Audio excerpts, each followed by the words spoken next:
ஆளுங்கட்சிக்கு எதிராக இருக்குமா ஜனநாயகன்? 2026ல ஜனநாயகன் என்னதான் பண்ண போகுது? ஜனநாயகனுடைய திரையரங்க உரிமையை யார் வாங்கியிருக்காங்க? சேட்டலைட் ரைட்ஸ் யாரு கன்ஃபார்ம் பண்ணிருக்காங்க அப்படின்றத இந்த வீடியோல பார்க்க போறோம்.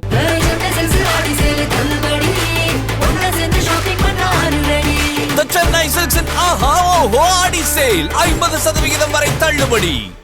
Meenakshi Faculty of Allied Health Sciences BSc Technology Courses. Apply now. October 1 இந்த டைம் ரிலீஸ் ஆக வேண்டிய ஜனநாயகன் எதுக்காக ஜனவரி வரைக்கும் கொண்டு போயிருக்கிறாங்க அப்படின்றத முதல் காரணமா பார்ப்போம். பொதுவா இளைய தளபதி விஜய் அவர்களுடைய கடைசி படம் அப்படின்னு சொல்லவும் இப்போ அவர் தளபதி விஜயா இருக்கிறாரு. இந்த படத்துக்கு மக்கள் மத்தியிலே சரி, விநியோகஸ்தர்கள் மத்தியிலே சரி மிகப்பெரிய ஒரு ஆர்வமும் இருக்கு, எதிர்பார்ப்பும் இருக்கு. அப்பனா இந்த படத்தை வந்து கொஞ்சம் கொஞ்சமா மக்களுக்கு கொஞ்சம் விரியேற்றி வைபாக்கி இந்த படத்தை கொண்டு போய் சேர்ப்போம் அப்படின்றதுல படக்குழுவும் சரி, விநியோகஸ்தர்கள் இருந்து தயாரிப்பாளர்கள் இருந்து எல்லாருமே ரொம்ப வெயிட்டிங்ல இருக்கிறாங்க. ஏன்னா இந்த படத்தோட அனௌன்ஸ்மெண்ட் வரும்போதுலேருந்து தெரியும் நம்ம எல்லாத்துக்கும் எந்த அளவுக்கு ஹைப்பு கொடுக்குறாங்க அப்படின்னு சொல்லிட்டு. சரி ஓகேப்பா, இது ஜனவரி வரைக்கும் போகிறதுக்கான காரணம் என்ன அப்படின்னு பார்த்தோம்னா, டிஜிட்டல் ரைட்ஸ் வாங்கின அந்த நிறுவனம் என்ன சொல்லியிருக்காங்கன்னா, இல்லைங்க நீங்கள் வந்து ஜனவரி மாதம் நீங்கள் போட்டிங்க அப்படின்னா கரெக்டாக அந்த ஒரு 4 நாள் 3 நாள் லீவ் வரும். அந்த லீவில் பண்ணும்போது படத்துக்கு எந்த அளவுக்கு ஹைப் இருக்கோ, மக்கள் வந்து அதிகமாக வந்து ஃபுட்ஃபால் இருக்கும், அதே அப்படியே டிஜிட்டலுக்கு வரும்போது இன்னும் கொஞ்சம் ஃபுட்ஃபால்ஸ் வந்து அதிகமாக இருக்குங்க அப்படின்ற மாதிரி ஒரு விஷயம் சொல்லியிருக்காங்க. சரி ஓகே, இதெல்லாம் ஒரு பக்கம் இருந்தாலும் இந்த படத்துக்கு வந்து விஜய் அவர்களுடைய சம்பளம் எவ்வளோப்பா அப்படின்னு கேட்கும்போது கிட்டத்தட்ட ஜனநாயகனுக்கு 200 கோடி ரூபாய் சம்பளமாக வந்து விஜய் அவர்களுக்கு வந்து கொடுத்துருக்குறாங்க. இந்த படத்துக்கு இவருடைய சம்பளம் மட்டுமே 200 கோடி அப்படின்னா அதில் நடிக்கக்கூடிய ஒவ்வொரு முக்கியமான நடிகர்களுக்கும் சம்பளம் கொடுக்கணும். அதே மாதிரி இந்த படத்தோட ப்ரொடக்ஷனுக்கும் காசு வேணுமேப்பா. அப்போ என்ன பண்ணுவாங்க படக்குழு? தமிழ் சினிமாவில் முக்கியமான ஒரு பிரச்சனையாக கருதப்படுறது அதுதான். ஹீரோவுக்கே வந்து ஃபுல்லாக காசையும் கொடுத்துட்றாங்கப்பா, அப்போ படத்தை என்னப்பா ப்ரொடக்ஷன் பண்ணுற அப்படின்னு சொல்லுவாங்க. ஸோ அதெல்லாம் தாண்டி இந்த படத்தை வந்து அவுட்டாகவும் நல்லா காமிக்கணும் அப்படின்றதுக்காக தான் முழுக்க இந்த படத்தோட பட்ஜெட் வந்து ஹெவியாக ஒவ்வொரு நாளும் வந்து கூடிக்கிட்டு இருக்கு. அப்போனா இந்த படத்தை வந்து சேட்டலைட் ரைட்ஸாக இருக்கட்டும், அந்த தியேட்டர் வெளியீட்டு உரிமையாக இருக்கட்டும், இது எல்லாத்தையும் வந்து தரமாக கொடுக்கணும் அப்படின்றதுல படக்குழு ரொம்ப ஸ்ட்ராங்காக இருக்கிறாங்க. சரி ஓகேப்பா, இந்த படத்தை வந்து யார் வாங்க போகிறாங்க? இதை வாங்கினாங்க அப்படின்னா கண்டிப்பாக அது அதிக தொகை கொடுத்தானப்பா வாங்க முடியும். இதில் யாரோட தலையீடுலாம் இருக்குது அப்படின்னு கேட்கும்போது இந்த விஷயத்தில் விஜய் அவர்கள் ரொம்ப ரொம்ப ரொம்ப ரொம்ப கண்ணும் கருத்துமாக கவனிச்சிட்டு இருக்கிறாராம்.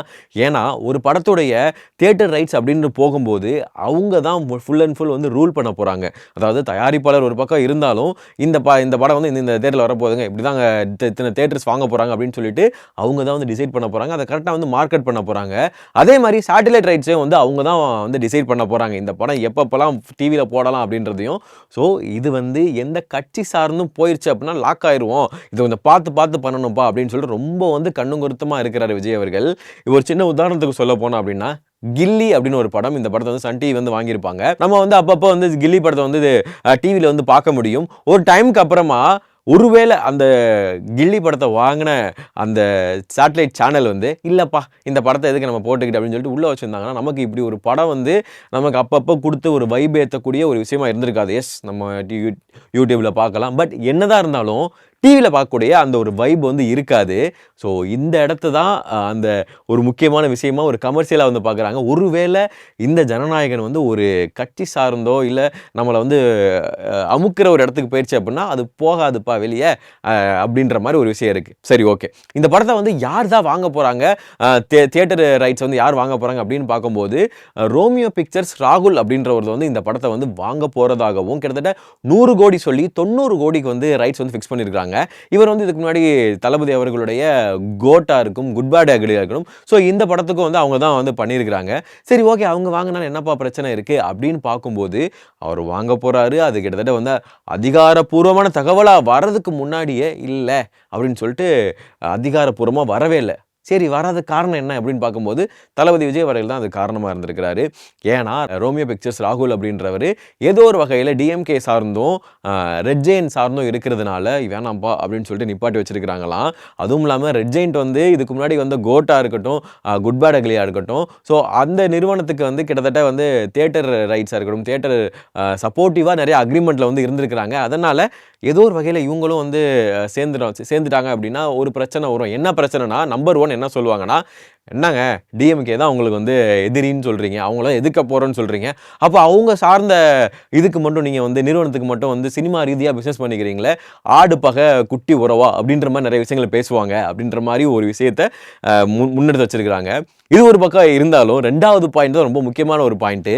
ஒருவேளை இந்த படம் முழுக்க முழுக்க ஆளுங்கட்சிக்கு எதிராக, டிஎம்கேக்கு எதிராக இருந்துச்சு அப்படின்னா, இதில் இந்த ஜனநாயகத்தில் வரக்கூடிய ஏதாவது ஒரு சீனை வந்து கட் பண்ணிடலாம்.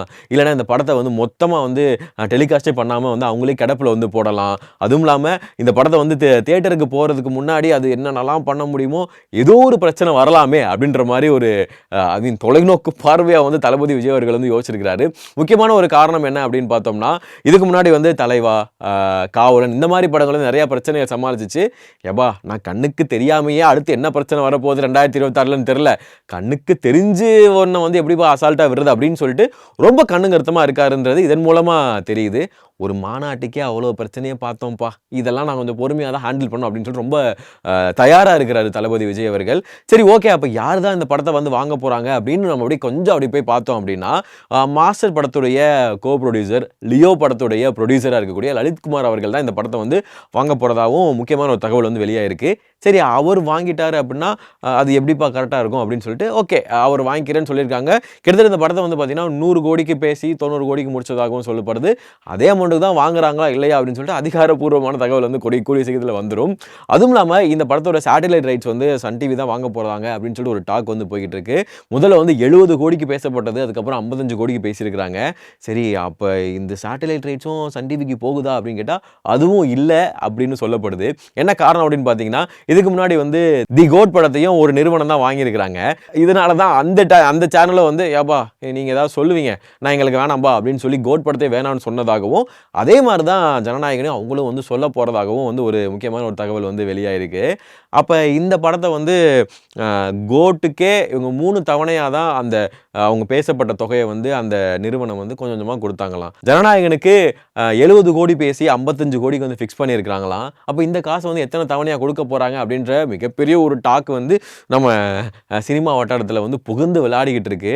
ஸோ இதில் முதல் மூலமாக என்ன தெரியுது அப்படின்னு பார்த்தோம்னா, தளபதி விஜய் அவர்கள் வந்து ரொம்ப கண்ணுங்கருத்துமாக ஜனநாயகன் படத்துக்காக ரொம்ப காத்திருக்கிறாரு. அந்த கடைசி நாள், அந்த ஒன் லாஸ்ட் டைம் அப்படின்றது ஆடியன்ஸுக்கு மட்டும் இல்லைப்பா, எனக்கும் ரொம்ப முக்கியம்பா அப்படின்னு சொல்லிட்டு ரொம்ப வந்து ஆணித்தரமாக இருக்கிறாரு. இதன் மூலமாக என்ன சொல்லப்படுதுன்னா, முழுக்க முழுக்க இந்த படம் வந்து ஆளுங்கட்சிக்கு எதிராக தான் இருக்கும், டிஎம்கேக்கு எதிராக தான் இருக்கும் அப்படின்னு சொல்லப்படுது. பிரச்சாரம் அப்படின்றது 2026ல் ரொம்ப முக்கியமான ஒரு விஷயமா இருக்கும். ஏன்னா கட்சி சார்ந்து வந்து நிறையா வந்து வெளியே பேச வேண்டியதாக இருக்கும், சுற்றுப்பயணம்லாம் போகிறாரு. இந்த படம் வந்து ஏன்னா நம்ம எம்ஜிஆர் சார் காலங்களில் இருந்தே சினிமா எவ்வளோ பெரிய ஃபேக்டராக வந்து ஒர்க் ஆகிருக்கு அப்படின்னு தெரியும். அதெல்லாம் கணக்கில் எடுத்து எனக்கு தெரிஞ்சு ஒரு ஆடியன்ஸ்ட்டு அப்படி வந்து கேமரா முன்னாடி வந்து இந்த சர்க்கார் படத்தில் இந்த நாள் அப்படின்னு பேசுவார் பார்த்தீங்களா. ஸோ அந்த மாதிரியான சீன்ஸ் நிறையா இருக்கும். கிட்டத்தட்ட பிரச்சாரம் ப்ளஸ் என்டர்டைன்மெண்ட் பேஸ்டான ஒரு படமாக தான் இருக்கும்.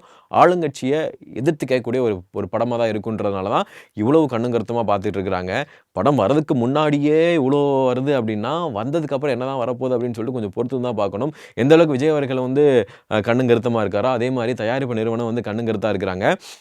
இன்னும் வந்து இந்த படத்துக்கான டப்பிங் முதற்கொண்டு விஜய் அவர்கள் வந்து முடிக்காதனால விஜய் சார் என்னெல்லாம் சொல்கிறாரோ அதுக்கு வந்து தயாரிப்பு நிறுவனம் ரொம்ப பொறுமையாக இது பண்ணிக்கலாமா சார்னு சொல்லிட்டு விஜய் சார் சொன்னதுக்கு அப்புறமா தான் தயாரிப்பு நிறுவனம் அடுத்த கட்ட நடவடிக்கைக்கும் சின்ன சின்ன விஷயங்களுக்கும் வந்து போகிறாரு அப்படின்னு சொல்லிட்டு நம்ம சினிமா வட்டாரங்கள் வந்து அதிகமாக வந்து பேசிக்கிட்டு இருக்கிறாங்க.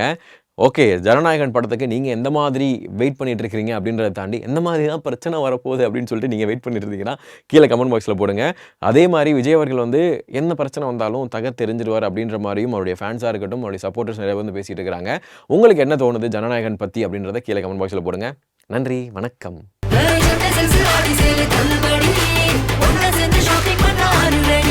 The Chennai Silks in Aha Oho Adi Sale 50% வரை தள்ளுபடி. Meenakshi Faculty of Allied Health Sciences, BSc Technology courses. Apply now.